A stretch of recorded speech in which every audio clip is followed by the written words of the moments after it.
자, 그래서 297페이지 보시면 기대 종류 그거 나오는데 아까 했던 얘기 한 번만 다시 해볼게요. 그래서 내가 아까 뭐라고 얘기했냐면 P와 Y 평면에 AS가 수직이냐 아니면 우상향이냐의 문제는 물가가 상승할 때 생산이 증가하느냐 안 하느냐 그 문제인데 이건 기업의 입장에서 볼 때 노동자의 노동을 고용하고 지급하는 실질 임금의 크기가 물가 상승에 따라서 작아지느냐 일정하냐 거기에 달려있다 그랬지 그치? 이때 여기 명목 임금 요걸 결정하는 게 뭐야? 근로자들의 물가 상승에 대한 예상이다 그치? 요렇게 된다 그 말이야. 자, 기대를 볼게 이제. 기대의 종류 우리 교재 297페이지 하단을 좀 보시면서 보세요. 자, 기대 또는 예상이라고 하죠. expectation. 기대의 종류는 크게 네 가지가 있는데 완전 예견 또는 이걸 다른 말로 완전 기대 이렇게 부르는 게 하나 있고 또 하나는 뭐야? 정태적 기대가 있고 적응적 기대가 있고 합리적 기대가 있죠. 먼저 완전 예견 또는 완전 기대를 하는 학파는 고전 학파인데 고전 학파에 따르면 T기의 물가에 대한 예상치는 실제 T기의 물가와 같다. 이런 식으로 예상하는 방식이에요. 자, 이때 P는 물가를 얘기하고 T는 시점을 얘기하는 거야. 시점. 2002년도, 2005년도, 2007년도 이런 시점.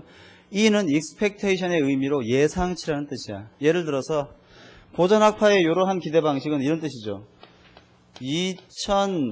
2007년도의 물가에 대한 예상치는 여러분 2007년도 물가를 예상한다는 말이지 언제 예상해? 2007년도에 예상하면 그건 예상이 아니고 이미 실제로 경험하고 있는 것이니까 2007년도에 대한 물가의 예상은 2006년도에 했겠지. 2006년도쯤에 2007년도의 물가를 예상했는데 그게 뭐랑 같다는 얘기야? 실제로 2007년도의 물가하고 같더라 그 얘기야. 즉 뭡니까? 고전 학파와 같이 완전 예견 또는 완전 기대를 하면요. 이게 예상을 하면 곧 그게 뭐가 되는 거야? 그게 실제가 되는 거지. 예상치와 실제치가 언제나 같아. 그렇다면 예상하는 과정에서 미래를 잘못 예측할 가능성은 없나? 없습니다. 이 경우에는요. 미래를 100% 정확하게 예상한다는 뜻이에요. 미래를 100% 정확하게 예상하니까 미래에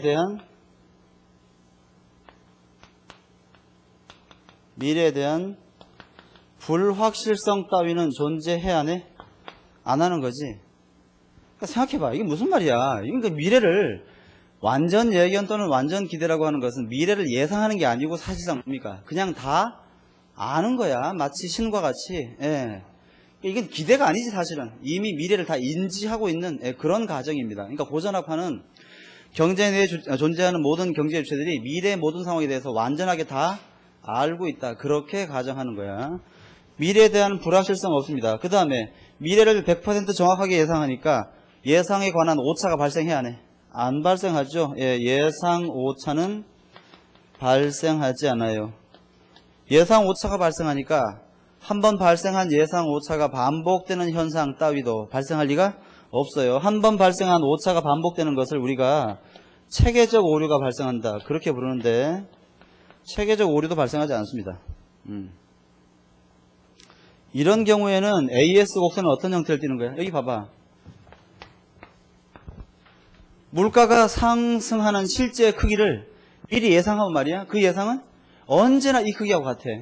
그러니까 근로자들은 물가 예상에 정확하게 맞추어서 임금 인상을 100% 다 요구할 수 있지. 그러니까 이런 경우에는 즉 완전 예견하면 물가가 오르면 명목임금도 항상 같은 비율로 다 올라. 그러니까 기업 입장에서는 물가가 오르든 오르지 않든 간에 지급해야 되는 실질임금은 변화가 없으니까 어때요? 노동고용량도 변화가 없을 것이야. 생산량도 변화가 없으니까 AS는 언제나 수직이 되는 거지. 그렇게 기억을 하시면 돼요. 이게 완전 예견의 의미. 그 다음에 두 번째 정태적 기대라는 게 있는데, 정태적 기대는 일부의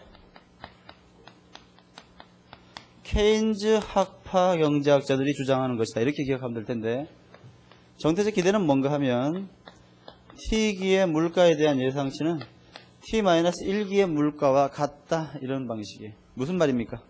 어떤 사람이 2007년도의 물가를 예상하면서 뭐라고 예상하는 거야? 여러분 2007년도 물가를 언제 예상한다고? 2006년도에 하는데 뭐라고 예상하는 거야?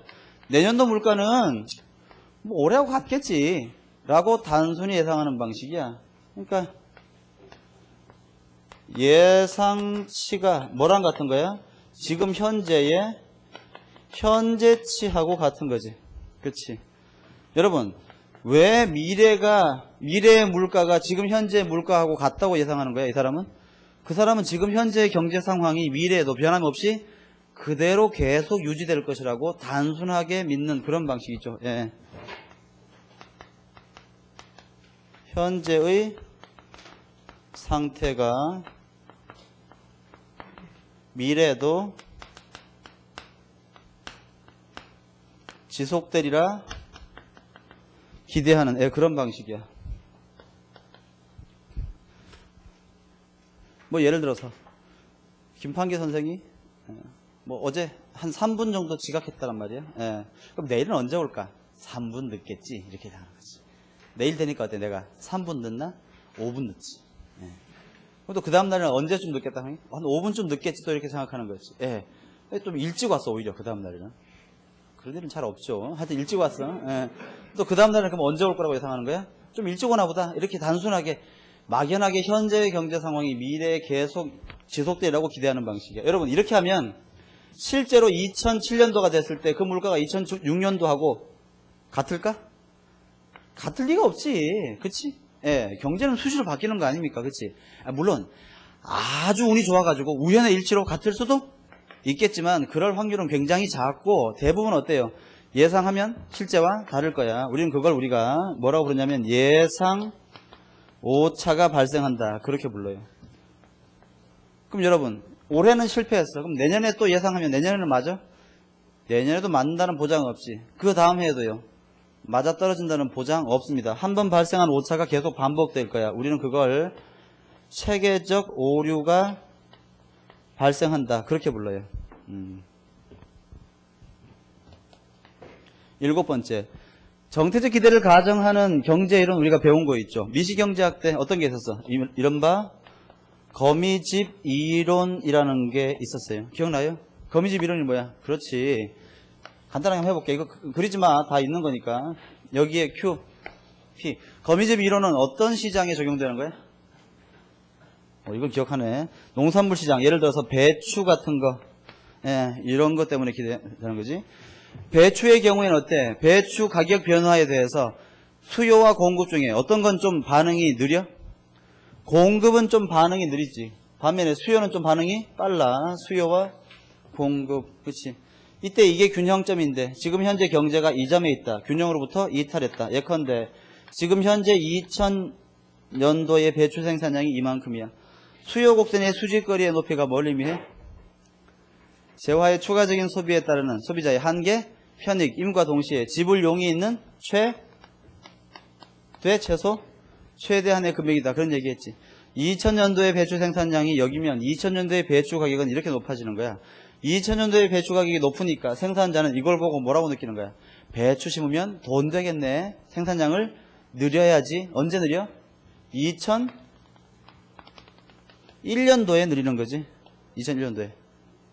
근데 2001년도에 생산량을 늘려놓으니까 이 경우에는 소비자들의 지불용이 있는 최대 금액이 이것밖에 되지 않아. 2001년도의 배추 가격은 이것밖에 되지 않아요. 2001년도의 배추 가격이 이걸 걸 미리 예상했으면 원래 생산자들은 얼마만 생산해야 되는 거야? 요만큼만 생산해야 되는데 왜 이렇게 많이 생산했어? 그건 2000년도의 배추 가격이 2001년도에도 계속 유지되리라고 단순하게 기대했던 거지. 그때의 기대 방식이 뭐야? 정태적 기대 방식이다. 이거 찾아보면 그때 필기한 거 있을 거야. 그렇지? 그 다음에 우리가 고전 학파의 경우에는 노동의 공급이 뭐의 함수야? 노동의 공급이 실질 임금의 함수인데 첫 시간에 배웠죠. 케인즈 학파의 경우에는 노동의 공급이 뭐의 함수야? 명목임금의 함수다 그런 거 배웠지. 그 말은 사람들이 실질임금 즉 물가의 변화를 고려하지 않는다 그 말이야. 그치? 왜 고려 안 합니까? 물가가 올해도 내년하고 똑같을 거라고 예상하는 거니까 물가 고려할 필요 없이 얘만 보면 어때? 자신의 임금을 알 수 있다고 생각하기 때문이야. 만약에 이때 이 고정됐을 거라고 가정했던 물가가 실제로 상승했어. 그래도 나는 물가가 상승해봤자 나의 임금은 바뀌지 않았다고 착각에 빠지겠지. 그러한 걸 우리가 뭐라고 불러요? 케인즈 학파의 화폐 환상이다 이렇게 불렀어요. 거미집 이론이나 화폐 환상 따위는 정태적 기대를 가정하는 대표적인 논리야. 이런 경우에는 8번 여기 봅시다. 물가가 올랐어. 물가가 올라가지고 실질임금이 하락했지. 근데 사람들은 여전히 물가가 오르지 않을 거라고 예상하고 있으니까 실제 물가는 올랐는데 사람들은 물가 변화가 없을 거라고 생각하고 있으니까 실질임금은 아주 큰 폭으로 감소하겠지. 그러면 노동고용은 아주 큰 폭으로 증가해서 AS 옥선이 굉장히 완만하게 우상향할 거야. 그렇지? 바로 케인즈 학파가 주장하는 대표적인 논리죠. 그래서 완만하게 또는 거의 수평에 가까운 우상향하는 형태의 AS 곡선이 도출돼요. 여기는 수직의 AS지. 아까 이 얘기 쓰다 말았네. 수직의 AS 곡선이 도출되는 겁니다. 당연히 이 경우에는 정부 정책은 효과가 없고 이 경우에는 효과가 매우 크다. 그렇게 얘기할 수 있는 거죠.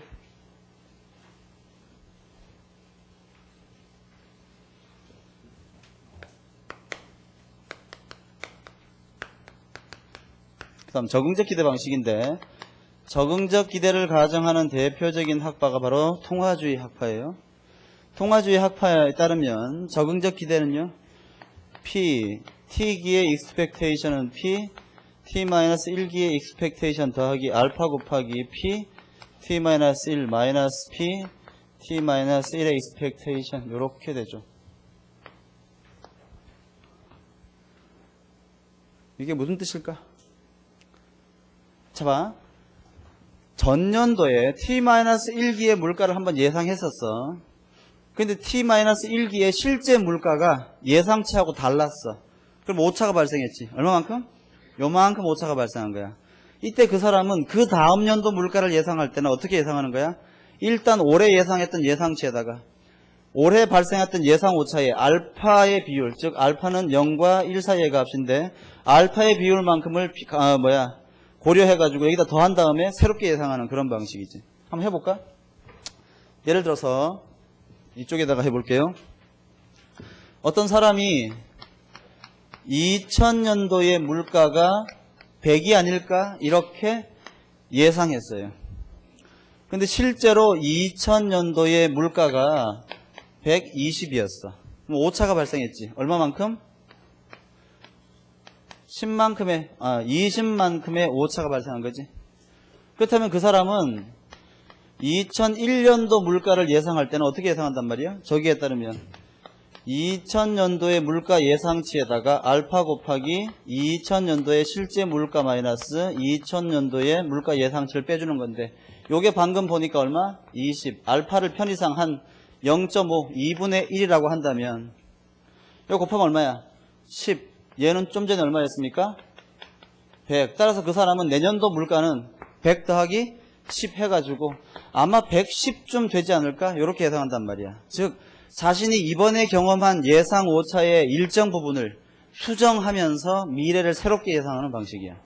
그럼 봐. 이제 이 사람이 2001년도의 물가 예상을 110으로 했는데 실제로 2001년도가 되니까 물가가 120이었다. 여전히. 그럼 얼마만큼의 오차가 발생했어? 10만큼의 오차가 발생한 거지. 그럼 그 사람은 이제 2002년도의 물가는 어떻게 예상하는 거야? 그건 전년도 2001년도 물가 예상치에다가 이번에 발생한 오차의 일정 비율을 더해서 얼마라고 예상합니까? 이제는 115가 아닐까? 이렇게 예상하는 거야. 그러니까 이 적응적 기대 방식으로 미래를 예상한다는 얘기는 현재 발생한 예상 오차를 부분적으로 수정하여 미래를 예상하는 방식이죠. 맞습니까? 그래요.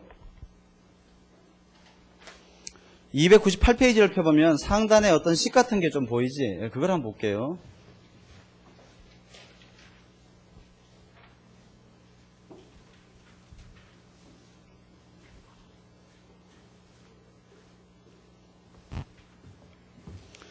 자, 여기 한번 봅시다. 여러분, 만약에 P T기의 물가 상승에 대한 예상치는 T-1기의 예상치 더하기 알파 곱하기 PT-1 P의 T-1의 expectation 이렇게 되죠. 필기는 다 있잖아. 그치? 설명을 들어. 이건 이해가 훨씬 더 중요해요. 그럼 만약에 T-1기의 물가에 대한 예상치는 어떻게 구해? P T-2기의 물가 예상치에다가 알파 T-2기의 실제 물가치 마이너스 T-2기의 예상 물가 이렇게 된단 말이야. 그런데 요거 아닙니까? 따라서 얘는 뭐랑 같아? 요거 전체랑 같겠지. 그럼 이 자리에다가 얘를 요렇게 집어넣으면 어떤 식이 나오냐 하면 요 식은 요렇게 될 거야. P T-1의 expectation 더하기 알파 곱하기 P T-1 맞아? 아니네. 잘못했잖아. 어디가 들어가야 되는 거야? 이게 들어가면 안 되지. 여기도 들어가야 되잖아. 다시 할게. 미안해요. 일단 집어넣지 말고 써볼게. 집어넣지 말고 요거 이렇게 빼내면 얼마 되는 거야? 이렇게 곱하면 알파 곱하기 P에 T-1 되는 거고, 그 다음에 이렇게 곱하면 마이너스 알파 앞에 1 있잖아. 그러니까 더하면 어떻게 되는 거야? 1 마이너스 알파에 P에 T-1의 expectation 이렇게 되는 건데 여기가 아니고 요게 바로 뭐랑 같아? 이거랑 같은 거지. 그러니까 얘를 여기다가 이렇게 집어넣고 다시 한번 정리하면 안 어렵지? 쫓아오세요. 포기하지 말고. 그러면 알파 곱하기 가끔 막 하다 보면 말이야. 막 보다가 말이야. 에이씨 모르겠다 이거지. 알파 곱하기 P의 T-1 더하기 자 여기 요 자리 집어넣을게. 그럼 어떻게 돼? 얘랑 곱하면 1 마이너스 알파에 P의 T-2의 2 더하기 정신이 이렇게 없네. 이걸 한 번 더 해야 되잖아. 다시 요거 하면 어떻게 돼? 이렇게 곱하면 알파에 P의 T-2 더하기 그렇지 1 마이너스 알파에 P의 T-2의 expectation 이렇게 되는데 요게 바로 요거니까 그지? 뭐 내가 하는 게 그렇지 뭐.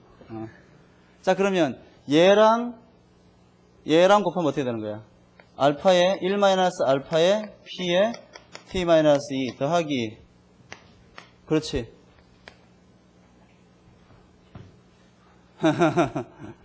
맞지?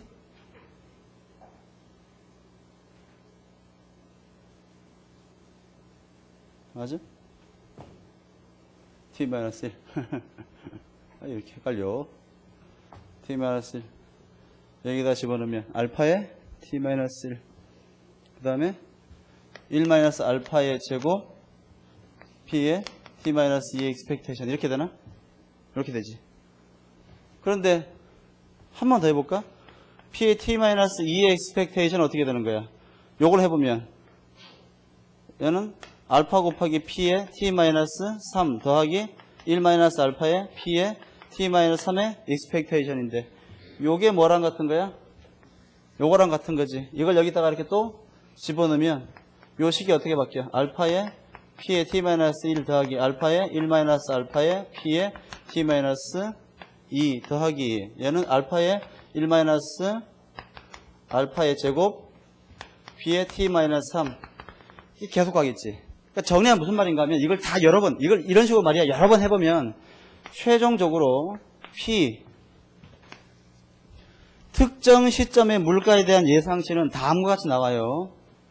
알파 곱하기 P의 T-1 알파 곱하기 1 마이너스 알파의 P의 T-2 알파 곱하기 요거 1 마이너스 알파의 제곱 P에 T-3 이렇게 계속 나온단 말이야. 만약에 알파는 0과 1 사이의 값이니까 편의상 여기 있는 알파를 2분의 1이라고 해봐. 그러면 여기 얼마가 되는 거야? 2분의 1. 얘는 얼마가 돼? 4분의 1. 그 다음에 얘는 얼마가 돼? 8분의 1. 이렇게 계속 가는 거지. 이건 아마 16분의 1 곱하기 P의 T-4가 되겠지. 이게 무슨 말이야?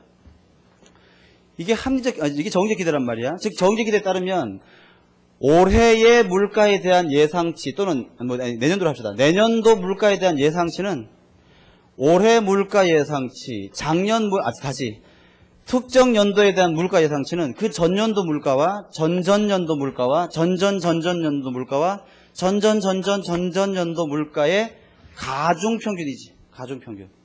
즉 적응적 기대 방식으로 미래의 물가를 예상한다는 것은 지금까지 그 사람이 살아오면서 경험한 모든 실제 물가 데이터를 가중평균해가지고 미래를 예상한다. 그런 뜻이에요. 그때 과거 물가의 모든 데이터를 가중평균하지만 어디에 더 높은 값을 부여하는 거야? 최근 물가에 더 높은 가중치를 부여하면서 미래의 물가를 예상하는 그런 방식이야. 저게 바로 정의적 기대예요. 그렇다면 어떻게 얘기할 수 있습니까? 얘는 T-1기까지의 물가 데이터를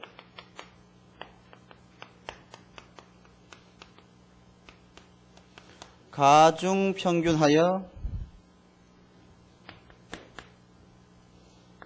T기의 물가를 예상하는 그런 방식이에요. 근데 잘 들어봐.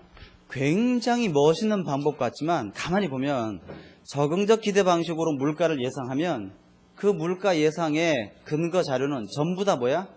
과거 자료뿐이지. 그치? 저 과거 자료만 가지고 미래를 아무리 여러 가지로 가중평균해서 구한다고 하더라도 100% 정확하게 예상하는 것은 애초부터 불가능한 거지. 그렇지 않습니까? 왜? 미래가 어떻게 될지는 아무도 모르는 거 아니야.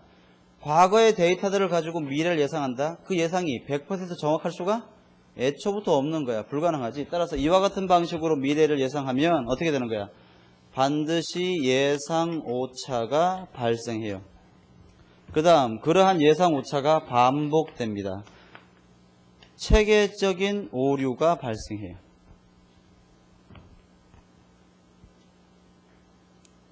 그런데 문제는 뭐야? 이러한 예상 오차가 발생하고 체계적인 오류가 발생하는 것은 이건 단기적인 문제야. 단기적인 문제. 그래서 적응적 기대 방식을 취하면요. 이거 봐봐. 여기 있잖아. 적응적 기대 방식을 취하면 이번에 발생한 예상 오차를 부분적으로 계속 수정하면서 미래를 예상하는 그런 방식이에요. 그러니까 봐. 한 번 발생한 오차가 반복되기도 하고 그 오차를 피할 방법이 없기도 하지만 어때? 꾸준히 부분적으로 오차를 지속적으로 수정해 나가다 보면 굉장히 장기간의 긴 데이터가 쌓이면 어때? 거의 정확한 예상이 가능한 시점이 온단 말이야. 뭐 단순하게 얘기한다면 예를 들어서 이번에 예상했더니 실제 P와 P 익스펙테이션 사이에 요만큼의 오차가 발생했다. 오차가 이만큼이야. 알파가 만약에 2분의 1, 0.5다 그러면 어때? 이번 기회에 절반을 수정하는 거죠, 오차를. 그 다음 기회에 또 절반을 수정해. 그 다음에 또 절반을 수정하고, 그 다음에 또 절반을 수정하고, 그 다음에 또 절반을 수정하고, 이런 기대 방식이란 말이야. 물론 이 절반을 수정하는 과정에서 새로운 또 오차가 들어오기도 하고 나가기도 하겠지만 이런 과정을 반복하다 보면 어때요? 굉장히 긴 시간 동안의 데이터가 많이 축적되면 어때? 거의 정확한 예상이 가능하다. 그래서 단기적으로는 P와 P 익스펙테이션이 일치하지 못하지만 통화주의에 따르면 장기적으로는 거의 정확하게 물가 예상이 가능하다라는 결론이 나온단 말이야. 이게 바로 적응적 기대 방식이에요. 8번. 따라서 이 경우에는 단기에는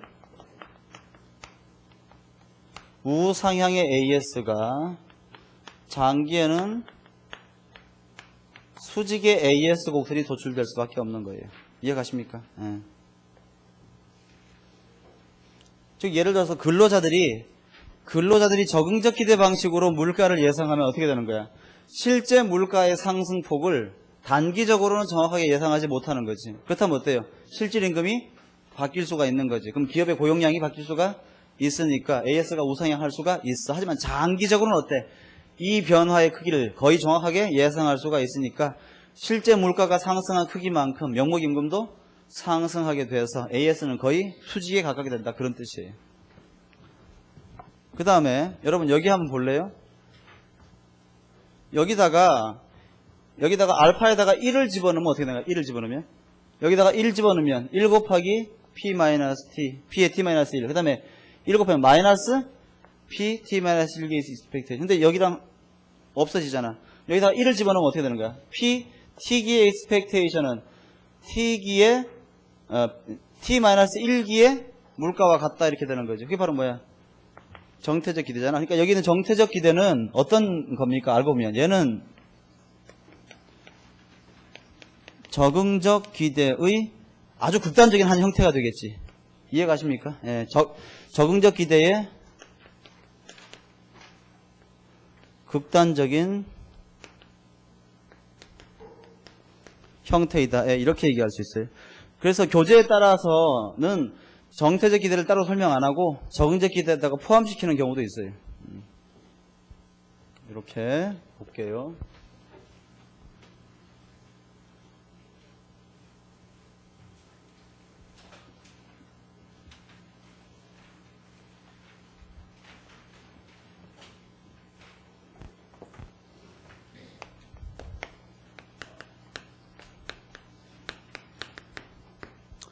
마지막으로 합리적 기대인데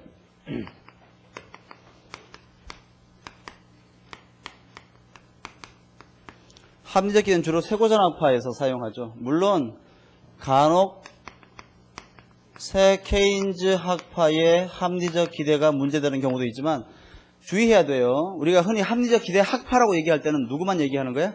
쇠고전 학파는 얘기하는 거고 새 케인즈 학파는 비록 합리적 기대를 가정하긴 하지만 결론이 완전히 다르기 때문에 그치? 예, 전통적인 쇠고전 학파, 합리적 기대 학파라고 보지 않는단 말이야. 그치? 주의하세요.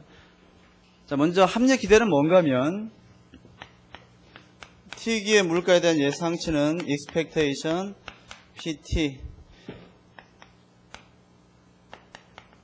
요렇게 쓰는 거지. 이렇게. 뭔지 볼게요. T기의 물가에 대한 예상치는 expectation, 기대함수야. 어떤 기대함수? T기의 물가에 대한 기대함수야. 근데 요건 뭐야? 요건 조건이에요. 조건. 그치? 이른바 조건부 기대함수야. 어떤 조건인가 하면 T-1기까지의 I, 이건 모든 정보, 인포메이션을 얘기해요. 말 들어봐. 여러분, T기의 물가는 언제 예상한다고? T-1기에 예상할 거 아니야? 그럼 T-1기에 T기의 물가를 예상할 때는 어떤 조건 하에서 T-1기까지의 모든 이용 가능한 인포메이션, 정보를 총동원한다는 조건 하에서 T기의 물가를 예상한 값이야. 그게 바로 T기에 대한 물가의 예상치야. 즉, 합리적 기대학파의 경우에는요, 쇠고전학파 또는 합리적 기대학파에 따르면 현재 시점까지 그 사람이 이용할 수 있는 모든 정보를 총동원하여 미래의 경제 상황에 대해서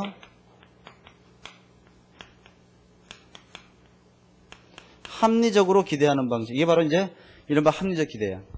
이 잘 가슴에 와닿지가 않지. 예. 내가 예를 하나 들어볼게요. 어릴 때 저는 그 이사를 자주 갔는데 저는 이사 간 첫날에 제일 먼저 하는 일이 뭐였냐면 내가 이사 간 동네에 버스 노선을 확인하는 거였어요.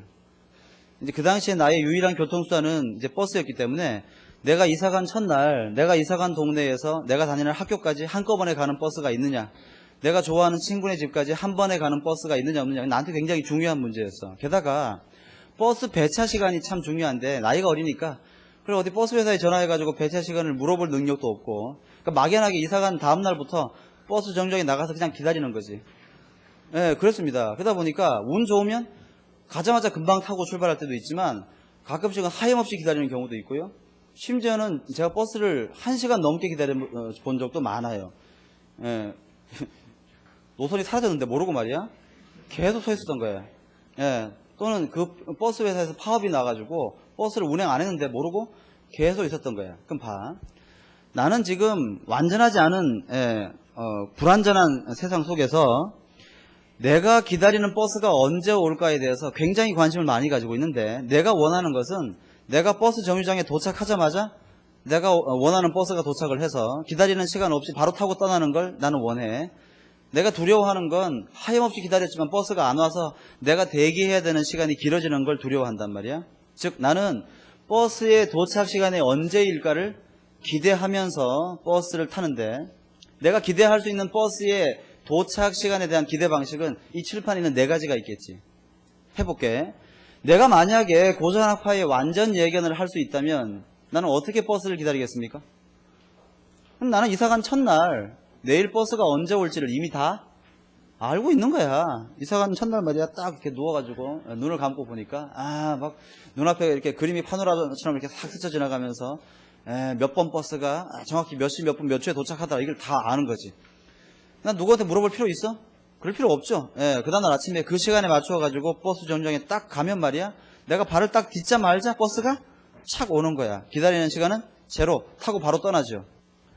그러니까 나는 예상만 하면 그게 언제나 실제치하고 같아. 그러니까 나는 미래를 정확하게 예상할 수 있고, 나는 미래를 두려워할 필요가 전혀 없습니다. 나는 버스를 기다리는 시간이 항상 제로일 것이고 그게 반복될 리도 전혀 없는 것이야.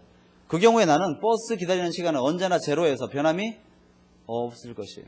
정부의 정책은요, 효과가 없겠지. 버스 회사가 마음대로 버스 배차 시간을 바꿨다. 나한테는 소용없는 짓이야. 그치?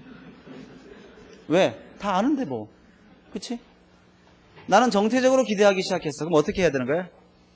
일단 오늘 한번 버스 정류장에 나가보는 거지. 하염없이 기다렸어. 버스가 내가 9시에 나갔는데 버스가 9시 반에 왔어요. 얼마를 기다렸어? 30분. 내일은 몇 분에 나가? 9시 반에 나가는 거지. 왜? 오늘 9시 반에 왔으니까. 내일 9시 반에 나갔습니다. 9시 25분에 버스가 떠났어 이미. 어때 또? 하염없이 기다리는 거야. 5분에 오차가 생겼지. 그 다음 날에는요, 25분에 나가보는 거야. 또 어때? 한 30분 기다리겠지. 이런 식으로 매일 그날의 경제 상황이 미래에 계속 될 것이라고 예상하는 방식이 정태적 기대. 그러니까 나는 항상 현재치를 기준으로 미래를 예상해. 오늘이 미래에도 계속 되리라고 기대합니다. 언제나 오차가 발생하고 그 오차는 줄어들지 않아. 계속 반복됩니다. 이런 이론이 사용되는 거고, 이 경우에는 우상향의 AS. 나는 뭐 판판에 속겠지. 버스 회사가 말이야, 배차 시간을 이렇게 바꿨다가 저렇게 바꿨다고 하면 말이야, 매일매일 속을 수밖에 없는 그런 상황이야. 적응적 기대. 이제 좀 세련되기 시작하지. 어떻게 합니까? 일단 오늘 한번 9시 정각에 나가보는 거야. 그랬더니 버스가 몇 시에 왔어? 9시 20분에 왔어. 오차가 생겼지. 얼마만큼? 20분만큼. 알파를 내가 0.5로 가정한다면 나는 내일은 몇 분에 나갈 거야? 오늘 간 시간 9시에다가 20분의 절반인 10분을 더해서 내일은 9시 10분에 한번 나가보는 거지. 그렇지만 그 다음날에 9시 10분에 온다는 보장은 또 없지. 오차가 발생할 거야. 그럼 또 0.5만큼을 수정해가지고 또 예상을 새롭게 하는 그런 방식이야. 즉 나는 과거에서부터 지금까지 내가 버스를 기다려왔던 모든 데이터들을 다 가중 평균해가지고 버스 도착 시간을 기대하는 그런 방식을 취해요. 그러면 단기적으로 분명히 정확한 예상이 불가능하겠지. 예상 오차 발생할 것이고 그러한 예상 오차가 반복됩니다. 하지만 봐, 내가 그 마을에서 매일같이 하루도 안 빠지고 오늘은 30초가 늦었네? 그러면 15초만큼 가중평균 해가지고 오차 수정한 다음에 내일 또 나가봐야지. 또 나가보니까 3초가 늦었어. 또 3초를 수정해가지고 또 합리적으로 기다려. 자꾸 이렇게 미래를 부분적으로 수정해 나가면서 기대했습니다. 그러니까 이 사람은 버스 기다리는 시간에 목숨을 건 거지.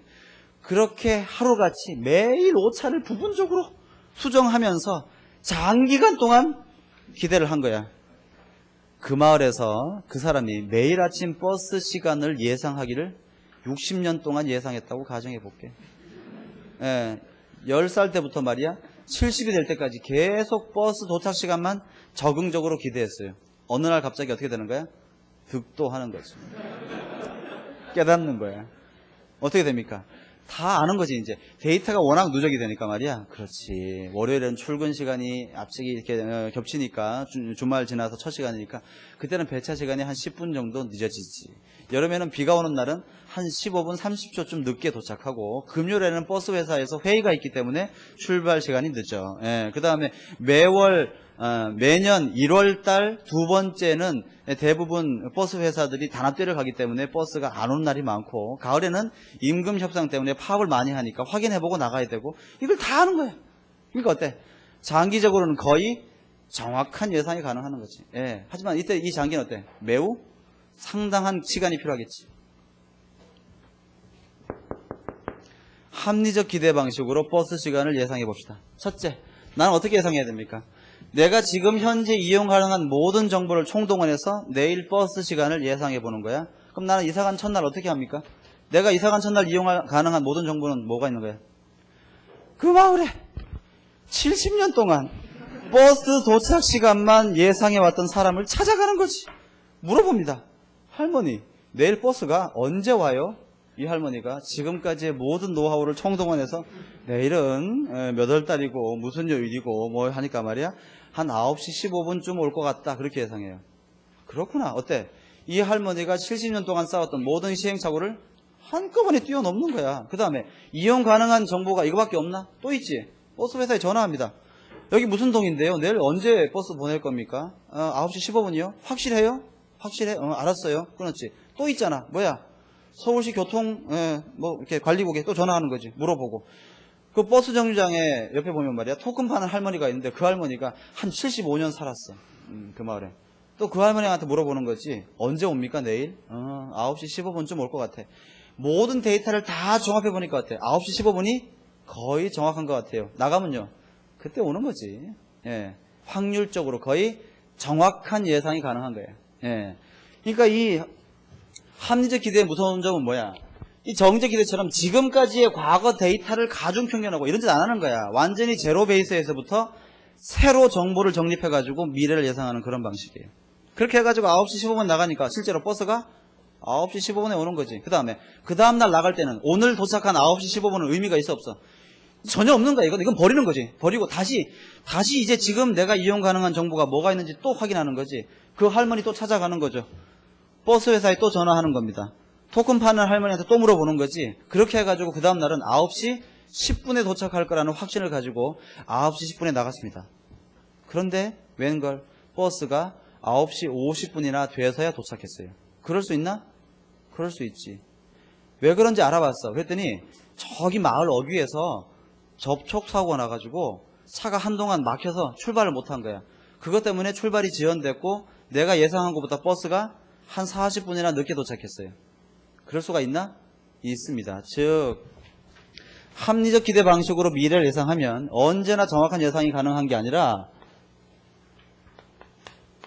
다음과 같은 결론이 나오는데, 여기에 있는 입시론은 뭔가 하면 이건 예상 오차야. 여러분 내 말 들어봐요. 방금 내가 왜 버스 도착 시간을 정확하게 예상하지 못했지? 왜 정확하게 예상 못한 거야? 그건 내가 어저께 버스 도착 시간을 예상할 때 이용 가능한 모든 정보 집합 속에 뭐가 없었어? 버스가 접촉사고가 날 수 있다는 가능성은 미처 고려하지 못했기 때문에 그런 거야. 예, 이와 같이 합리적 기대에 따르면요, 이용 가능한 모든 정보를 총동원하면 확률적으로 또는 평균적으로 정확한 예상이 가능하지만 오차가 생길 수도 있어. 어떤 경우에? 미처 예상하지 못했던 경제의 충격 또는 정보의 충격이 발생하면 이 예상 오차가 발생할 수도 있다, 그 말이야. 예. 이게 바로 고전학파의 완전 예견하고 다른 점이죠. 그렇지? 즉, 합리적 기대를 가정하더라도 뭐는 발생할 수 있어? 예상 오차는 발생이 가능해요. 예. 그런데 합리적 기대의 무서운 점은 바로 지금부터지. 뭐야? 그럼 오늘 내가 버스 기다렸잖아. 예기치 못한 정보 충격 때문에. 그럼 내가 내일 버스 도착 시간을 다시 예상할 때는 이제 나는 이 정보 집합 속에다가 뭐도 포함시키겠어? 버스가 접촉사고가 나가지고 늦을 수도 있겠구나라는 정보까지도 포함시키지. 그러니까 나는 그 다음날 예상할 때는 어때? 그러한 가능성까지 확인해보고 집을 나서겠지. 무턱대고 나가는 게 아니라 전화해보는 거야. 경찰청이나 이런 데다가 혹시 말로기에 접촉사고 난 적 없습니까? 예, 아니면 버스 회사에다가 전화해가지고 혹시 사고 안 났어요? 확인해보고 나가면 어때? 안 기다려도 되는 거지. 예, 아니면 기다리다가 예상했던 것보다 버스가 늦게 온다? 그럼 확인해보면 되겠지. 사고가 났다고? 그럼 들어갔다가 어때? 나중에 다시 나오면 되는 거지. 즉 합리적 기대 방식으로 미래를 예상하면 100% 정확한 예상은 불가능해. 확률적으로 정확한 예상은 가능해. 하지만 어때? 한번 예상 오차가 예기치 못한 경제 충격 때문에 발생하면 그 다음부터는 그러한 가능성까지도 고려해서 미래를 다시 예상하는 거야. 그러면요, 답해보세요. 한 번 발생한 이 예상 오차가 반복돼 안 돼? 안 됩니다. 예, 그걸로 끝이야. 그 다음부터는 완벽한 제로 베이스에서 다시 예상하는 거야. 그러니까 예상 오차가 발생할 수는 있지만 체계적인 오류는 어때? 절대 생기지 않는 것이지.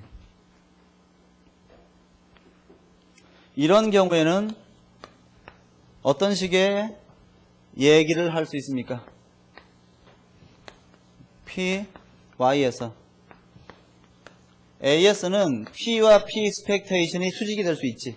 어떤 경우에 미처 예상치 못했던 정보 충격이 없다면, 그치? 하지만 미처 예상치 못했던 정보 충격이 있다면 어때요?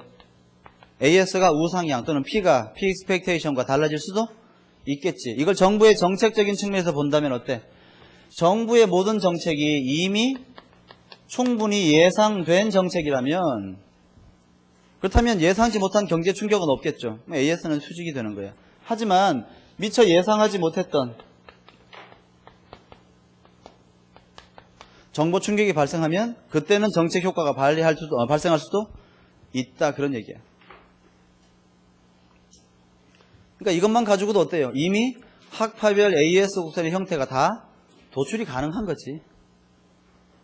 이해가십니까? 예, 요렇게 기억하시면 돼요. 그래서 297페이지부터 298페이지까지 다 한번 정리를 해보시고요. 이제 요걸 바탕으로 하면 우리가 이제 뭘 할 수 있어? 구체적인 학파별 AS 곡선의 도출이 가능해요. 대표적인 몇 가지만 한번 이제부터 해보려고 합니다. 다 됐나? 이거 지워야 될 것 같아. 지울게요.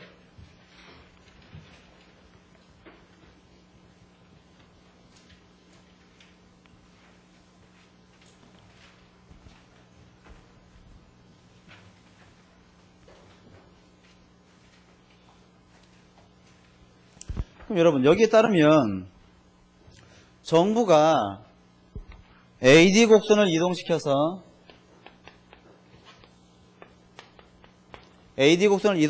국민소득을 증가시키는 효과를 나타내려면 어떤 정책을 써야 되는 거예요? 예상치 못한 정책을 써야지만 효과가 있는 거지. 그치? 근데 봐. 이제 이게 세고전학파의 이제 딜레마인데, 세고전학파의 합리적 기대에 따르면 정부가 어떤 정책을 실시했을 때 이게 효과를 발휘하려면 말이야, 미처 국민들이 예상하지 못했던 깜짝 정책을 실시해야 돼. 그래야지 국민들의 기대가 실제하고 어긋나서 이 효과가 발생하는 거지. 근데 봐, 깜짝 정책이라고 하는 것은 국민들에게 이른바 거짓말을 하는 거지. 하지 않겠다고 했던 정책을 실시하거나 하겠다고 했던 정책을 실시하지 않거나 그래야 되는 거야. 근데 봐, 만약에 정부가 한번 예상하지 못했던 깜짝 정책을 실시해가지고 효과를 봤어. 그럼 그게 그 효과가 계속 반복될 수 있나? 안 되는 거야. 왜? 그 다음부터는 국민들이 예상할 때 뭐도 예상하는 거야? 정부가 거짓말도 하네. 이걸 기대 변수에 포함시키는 거지. 그러니까 그 다음부터는 정부가 어떤 정책을 한다고 했을 때 믿을 리가 없단 말이야.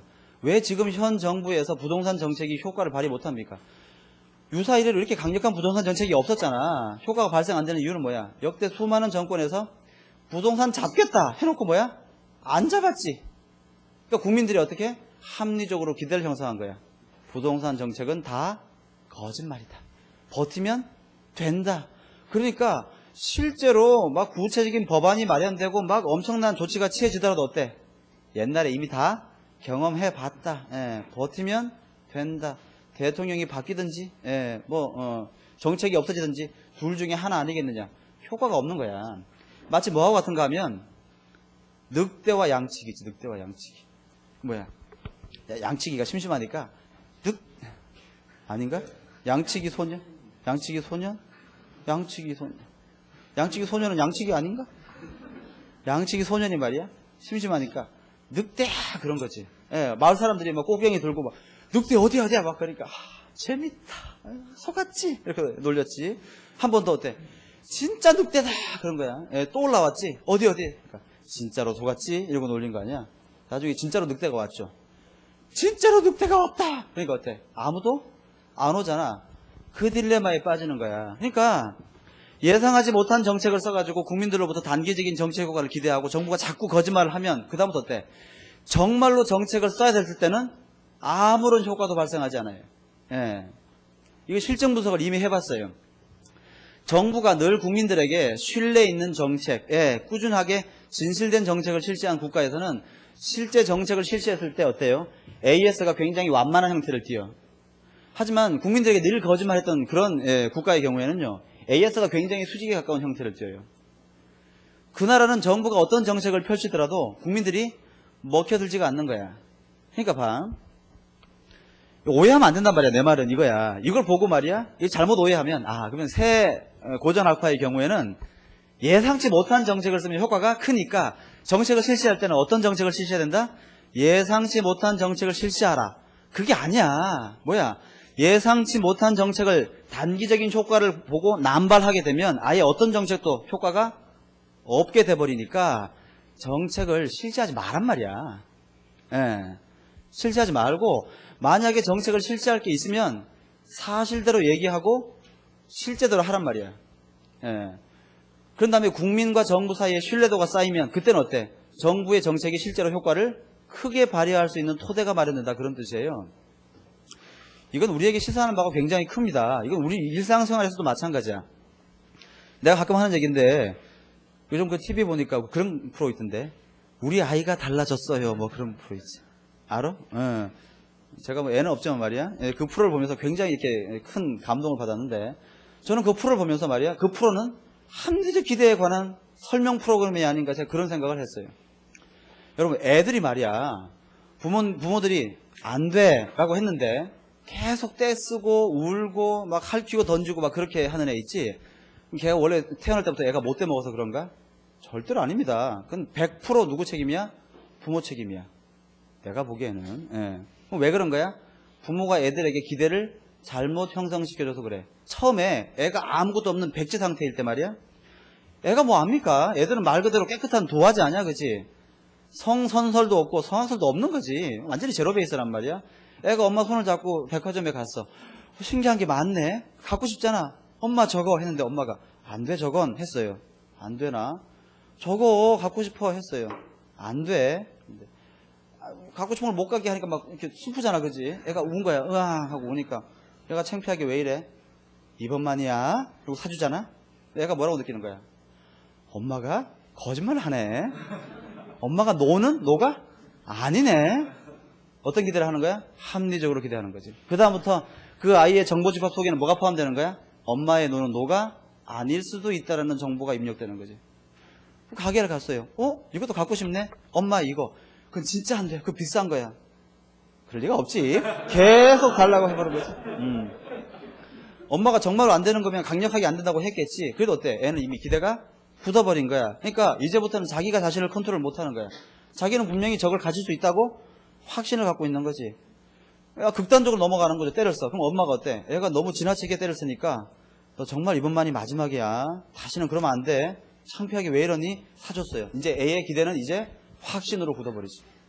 이제부터는 그 어떤 노가 아닌 게 돼버려요. 그런 일을 안 만들려면 처음부터 어떻게 해야 되는 거야? 안 되라고 했으면 세상 없어도 안 되는 걸로 애한테 인식을 시켜주고 뭐 하나 해주겠다 그랬으면 지켜야 되는 거야. 너 이빨 닦고 네가 네 방에 이불 이렇게 깔면 내일 아이스크림 사줄게 했으면 사줘야 되는 거지. 너 이빨 닦고 해주면 아이스크림 사줄게 했는데 엄마 나 어제 이거 했는데 아이스크림 바쁜데 내일 사줄게 빠이빠이 그러고 나갔단 말이야. 그럼 애가 어떻게 되는 거야? 엄마의 말은 거짓말일 수도 있겠구나. 그 다음에 어때? 너 대학 가면 얼마든지 놀 수 있고 내가 차도 사주고 다 할 테니까 공부 열심히 해라. 들을 이유가 없는 거지. 기대가 합리적으로 바로 그거예요. 그러니까 그러니까 저는 그 부분에 대해서 나름대로 확신을 가지고 있단 말이야. 그러니까 우리가 사람들의 기대를 처음부터 잘 형성해야지 경제가 원활하게 운영되는 것처럼 모든 인간관계가 마찬가지예요. 근데 누구라고 얘기는 안 하겠는데 우리 학원에서 강의를 하고 있는 모 회계사가 말이야. 애를 키우는데 굉장히 좀 하드하게 키워요. 그래서 그 친구가 아마 내가 방금 얘기한 그 합리적 기대를 가장 잘 이해하고 있지 않나 싶은데 내가 눈으로 본 건 아니고 다른 동석했던 사람한테 들은 얘기인데 그분이 차를 타고 온 가족이 길을 가고 있었는데 앞자리에는 그 회계사 본인하고 친구 회계사, 뒷좌석에는 그 운전을 하고 있는 회계사의 부인하고 6살인가 7살인가 먹은 꼬마 아들이 타고 있었는데 그 왜 애들 노는 그 저기 종이 카드 중에 뭐 유희왕 뭐 그런 카드가 있다면서 그게 한참 이렇게 인기였는데 엄마 나 그거 사줘 이제 그런 거야. 엄마가 안 돼 이렇게 얘기했지. 그러니까 아빠 이제 운전하면서 듣고 있었던 거야. 아 갖고 싶은데 사줘 막 그러니까 얘가 안 된다니까 왜 그래? 그 쓸데없는 걸 왜 살려고 그래? 막 으앙 뭐 이제 울려고 하니까 아빠가 딱 한마디 했지. 너 자꾸 울면 놔두고 혼자 간다 이렇게 얘기한 거야. 애가 그래도 갖고 싶은데 어떻게 해? 막 하겠지. 차를 세웠어요. 내 기억이 맞다면 올림픽 도로였어요. 올림픽대로. 거긴 자동차 전용대로야. 길가에 인도도 없어요. 차를 세웠어요. 내려. 애가 어리둥절하고 있는데 평소에 성향을 아니까 엄마도 말이야 말리진 않았어요. 내려. 애가 내렸어요. 문 닫고 출발했습니다. 거의 한 200~300m 가가지고 말이야 차를 세워가지고 뒤늦게 엄마가 와서 애를 데리고 가겠는데 애는 이미 거의 기절 직전에 상태까지. 좀 심하죠 말이야. 이제 그 다음부터 봐. 아빠가 안 돼 하면 뭐야? 안 되는 거야. 아빠가 안 돼 하면 뭐야? 애는 뭐야? 저 인간은 나를 버리고 갈 수도 있다. 야, 어? 그렇게 기대를 형성해 버릇해야지 된다 그 말이에요. 그러니까 여러분들이 앞으로 인간관계 세상을 살면서 모든 인간관계가 다 마찬가지야. 신뢰도 있는 그런 정책을 실시해야 됩니다. 애가 없어서 생기면 잘 키울 것 같지 않아?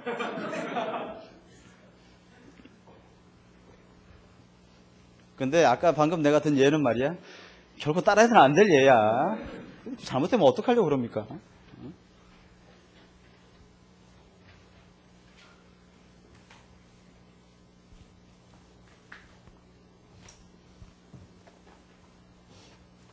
제가 어릴 때 저희 아버님을 한번 이렇게 이제 회고해보면 저희 아버님은 합리적 기대에 관해서 형성을 했는데 말이야 좀 비대칭적으로 형성을 해서 해줄게 한 거는 안 해줘요.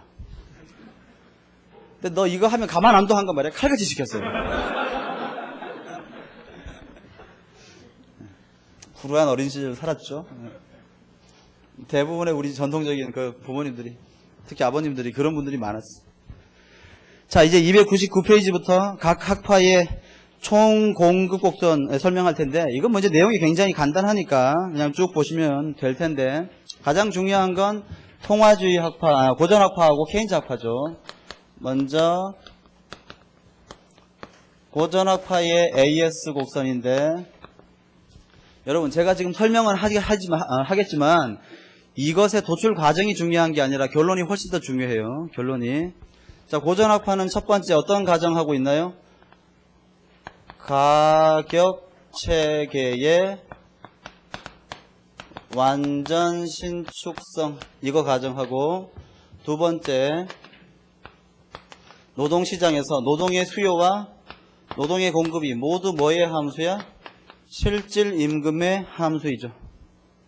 맞지? 예. 우리 책에서 또 어떤 가정하고 있나? 예, 완전 예견. 빼먹을 뻔했네. 큰일 났네. 큰일 날 뻔했네. 세 번째, 완전 예견 가능하죠. 완전 예견. 이렇게 가정하고 나서 여러분 그림 다 책에 있으니까 그림은 책에 있는 걸 그냥 보시면 더 좋을 것 같아요.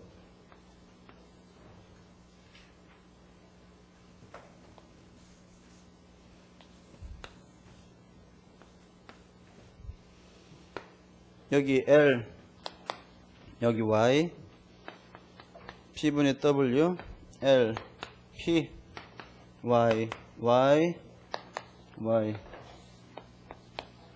45도선 Y equal F, L, K.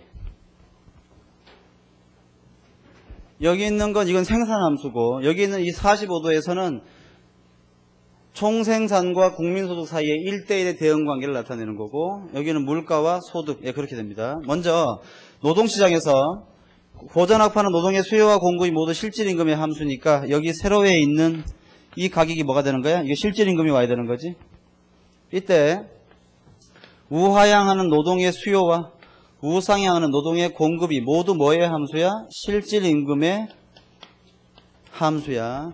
이때 시장의 균형은 여기서 발생하고, 이때 균형 고용량은 L 스타, 이때의 균형 임금은 P분의 W다. 이렇게 해볼게요. 이때의 명목임금을 W0, 지금 현재 물가를 P0라고 해볼게. 자, 지금 현재 노동 고용량이 요만큼이니까 자본을 고정시킨 상태에서 노동만을 가정한다면 노동 고용량에 따라서 나라 전체의 생산은 Y스타가 되겠지. Y스타에 생산하여서 총생산이 Y스타. 얘는 그러니까 생산과 국민소득 또는 총생산과 총생산의 1대1의 관계를 나타내는 거예요, 그냥. 그러니까 말하자면 얘는 그냥 그림자를 반사시키는 그런 역할만 하는 거예요. 이때 Y스타. 지금 현재의 물가가 P0. 경제는 요점에 있는 거야. 이제 물가가 상승했어요. 얼마로? P1으로 물가가 올랐어. 물가가 상승하면 여기 있는 시장의 실질 균형 임금이 어떻게 됩니까? 증가 감소? 하락하겠지. 어떻게? 이제는 P1분의 너무 크게 썼네.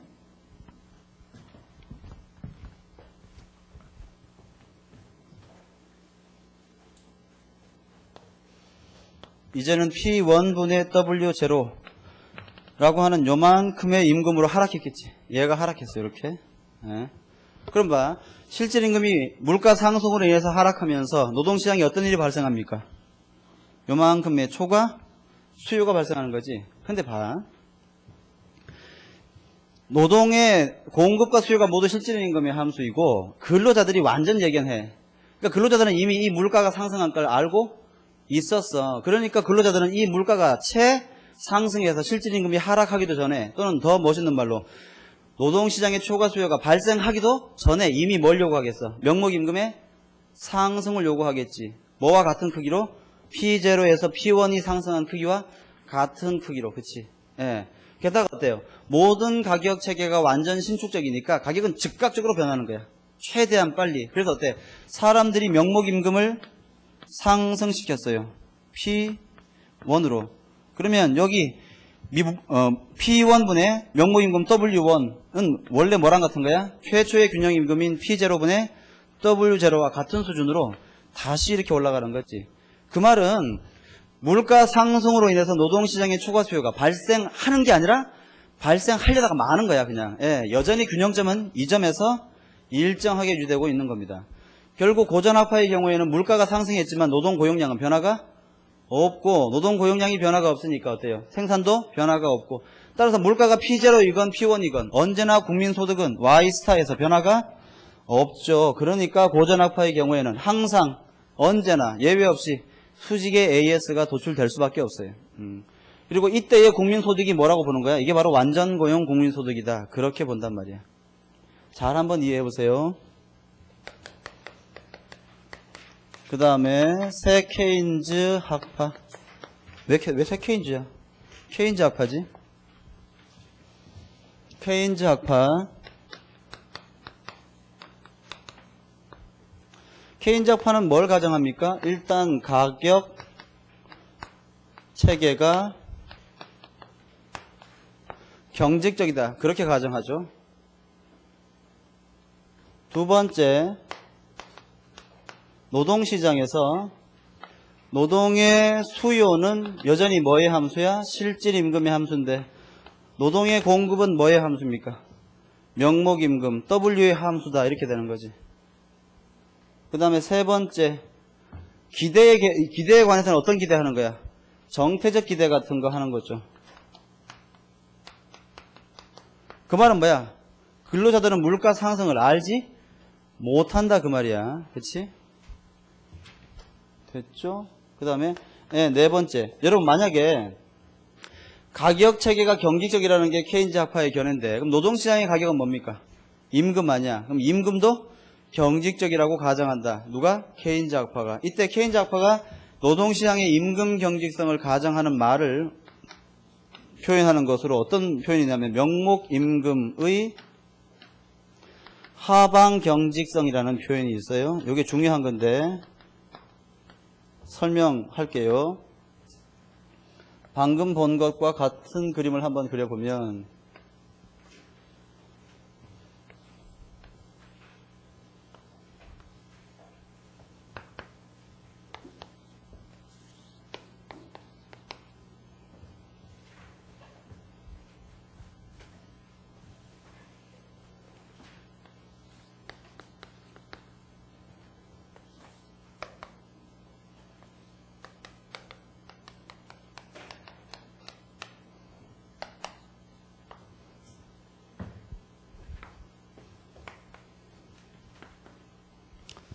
여러분 좀 전에 여기는 임금이 뭐가 왔어? 실질임금 C분의 W가 왔어. 근데 케인즈 학파에게는 어때요?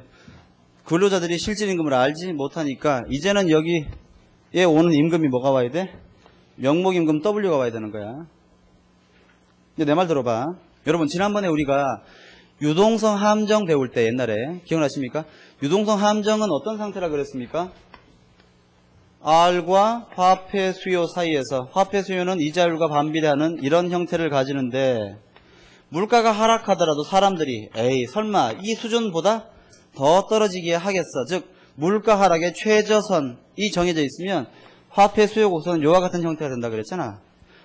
케인즈 학파는 임금에도 또는 노동시장에도 그게 있다고 봤는데 사람들이 일반적인 노동의 공급 곡선은 이렇게 생겨야 되잖아. 그렇지? 그런데 사람들이 이 명목임금이 아무리 떨어지더라도 에이 설마 명목임금이 이것보다 더 떨어지게 하겠어 라고 생각하는 최저 명목임금 수준이 있단 말이야. 즉 사람들은 만약에 명목임금이 이거보다 더 떨어지면 집에서 쉬는 게 낫지 굳이 이 정도보다 더 낮은 임금을 받고 일할 수가 없다 이렇게 생각하는 최저 임금 수준이 있다면 이때 근로자들의 노동 공급 곡선은 이와 같은 형태를 띱니다.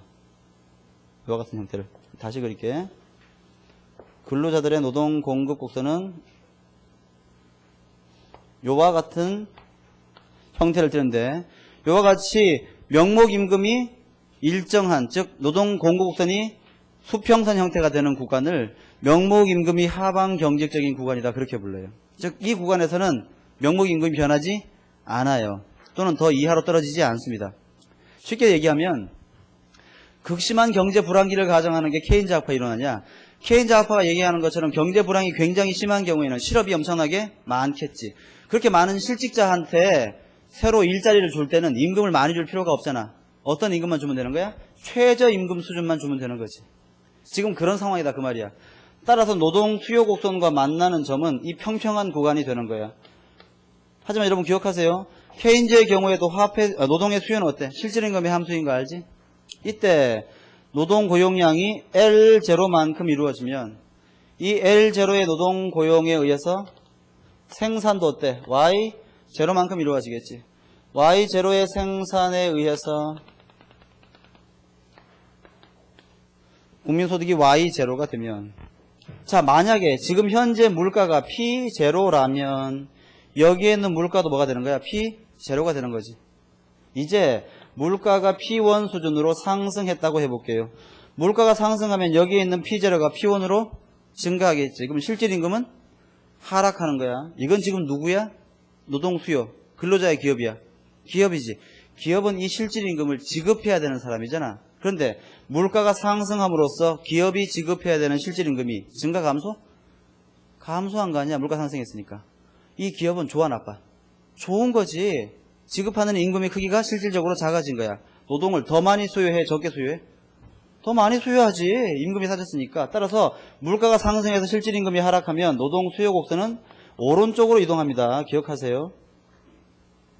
그러면 새로운 균형점 하에서 노동 고용량은 L1이 되는 거고 이때 L1의 노동을 고용했을 때 생산은 Y1이 되는 거고 Y1의 생산 하에서 이게 Y1 이게 Y0 따라서 Y1 요게 Y1 그렇다면 P1으로 물가가 상승하니까 국민소득은 Y1으로 증가해서 따라서 케인즈 학파의 경우에는 우상향하는 형태의 AS가 도출이 된다 그 말이에요. 이런 식으로 설명해요. 이게 바로 어디에 있는 건가 하면 299페이지 하고요. 301페이지에 나와 있는 것들이에요. 300페이지에 있는 고정물가 케인즈 공급곡선은 흔히 얘기하는 케인즈 단순 모형 또는 극단적인 케인즈 학파 얘기지, 그치? 예, 그건 아주 예외적인 현상이고 일반적인 케인즈는 이렇게 봅니다. 300페이지 하단에 보시면 화폐 환상 얘기 나와 있으니까 확인해 보시고요. 됐죠? 그 다음에 302페이지 보시면 통화주의 학파의 곡선 나오는데 시간이 좀 되겠네. 오늘 다 하면 되겠네요. 여러분 이제 아주 편하게 들으세요. 이미 다 우리가 한 걸 교재에 있는 내용을 확인만 하는 거니까.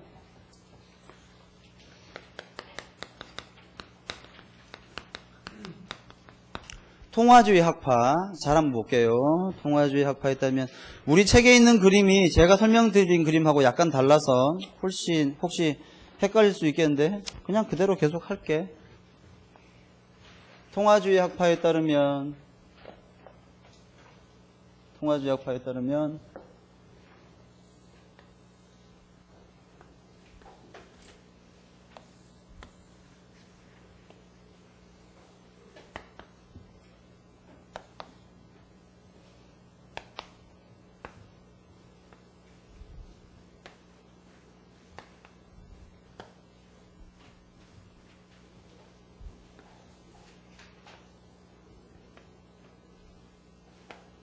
노동의 수요, 노동의 공급, 제로.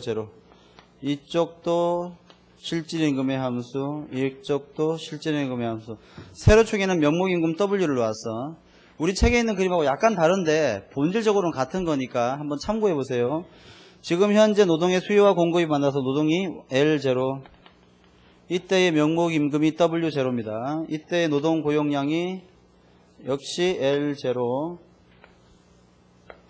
Y equal F, L, K일 때 이때의 고용량이 Y0.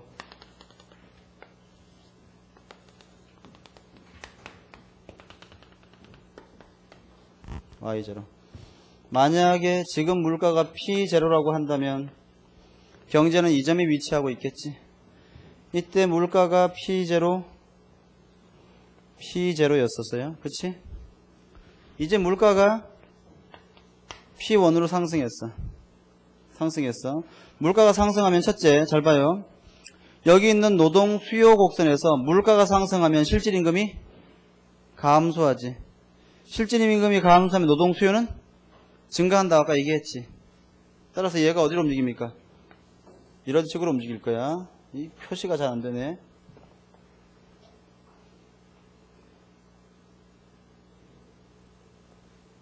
오호. 얘가 새로운 LD인데 얘는 P1분의 W가 되는 거지. 이때 근로자들의 임금은 기대 실질 임금에 따라 결정되는데, 즉 사람들의 물가에 대한 기대 심리에 따라서 임금이 결정될 거란 말이야. 좀 전에 요점에서는 사람들의 물가에 대한 기대가 P0 수준이었어요. 근데 물가가 지금 P1으로 상승했지. 만약에 근로자가 물가 P0가 P1으로 올랐다는 사실을 완전하게 알았다면 얘가 새롭게 어떻게 해서 P1 expectation이 되겠지. 그러면 얘가 어때요? 실질임금이 감소한 거 아니야? 그럼 노동 공급은 감소해야 되겠지. 왼쪽으로. 어디까지 감소하겠어? 여기까지 감소할 수 있겠지. 요게 L P1분의 W 이렇게 되겠지.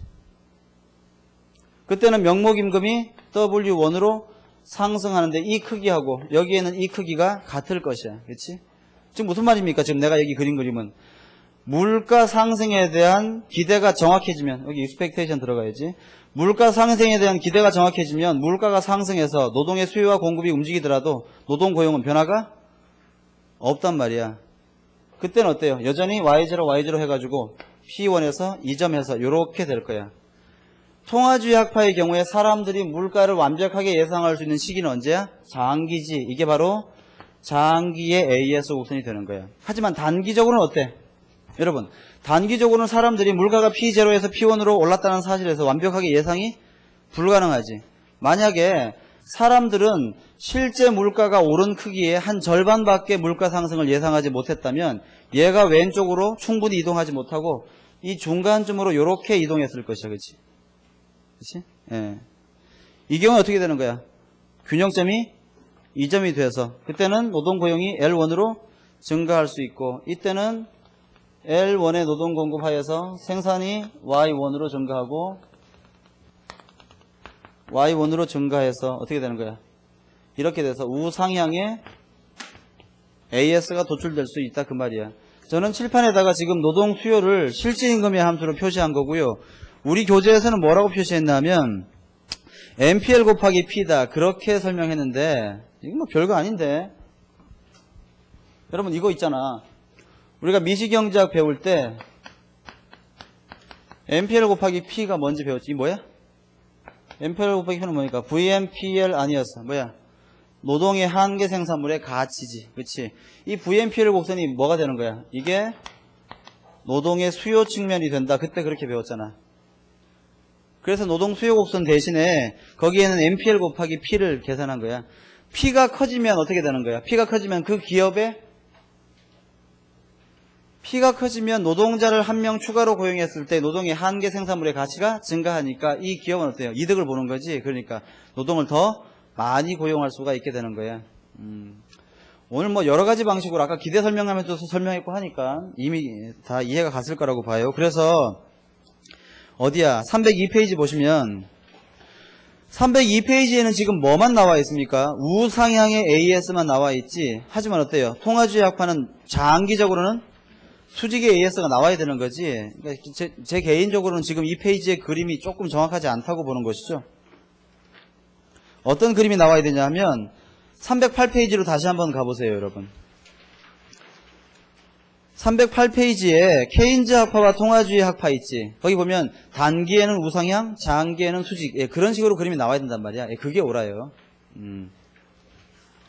지금 우리 교재의 302페이지에는 우상향의 그래프만 설명이 돼 있을 뿐이다. 그 말이고요. 그 다음에 세고전학파의 총 공급 곡선. 어렵지 않겠지? 그냥 여러분들이 읽어서 그냥 확인합시다. 이미 결론 여러 번 했잖아. 아까 그림도 여러 번 그렸고. 자, 304페이지 AS 곡선의 기울기. 자, 그래서 지금 학파별로 여러 가지로 설명을 했는데 정리하면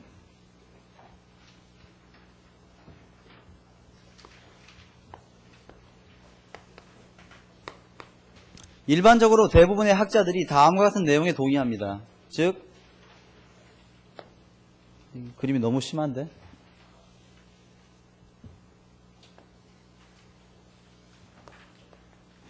AS 곡선은 이와 같이 완전고용 국민소득 수준에서 수직이 되고 국민소득이 완전고용 국민소득보다 작아지면 점차 어때요? AS의 기울기가 완만해지는 이런 형태가 된다고 대부분 인정해요. 그래서 주로 케인즈 학파가 주장하고 연구하는 부분은 이쪽 부분이 되는 거고 고전 학파는 주로 이쪽 부분에 대해서 주장을 하는 거고요. 우리가 보통 강의 시간 중에 일반적으로 그리는 AS 곡선은 어느 부분이 되는 거야? 이게 이제 보다 좀 일반적인 그런 부분이 되는 거지. 이해가죠? 네. 근데 뭐 여러분들 오해하면 안 되는 게 여기가 케인즈, 여기가 고전 학파니까 그럼 여기는 통화주의 학파의 AS다. 그렇게 얘기하면 그건 잘못된 거야. 통화주의 학파는 항상 뭐랑 뭐로 나눠야 돼? 장단기로 나눠서 얘기해야 되는 거예요. 예, 적어도 수업 목적에서는 그게 정확합니다. 됐습니다. 304페이지 하단에 보시면 AS 곡선의 이동. 아까 우리가 처음 시작할 때 했지. 자, 읽어볼게요. 그림 보면 그림.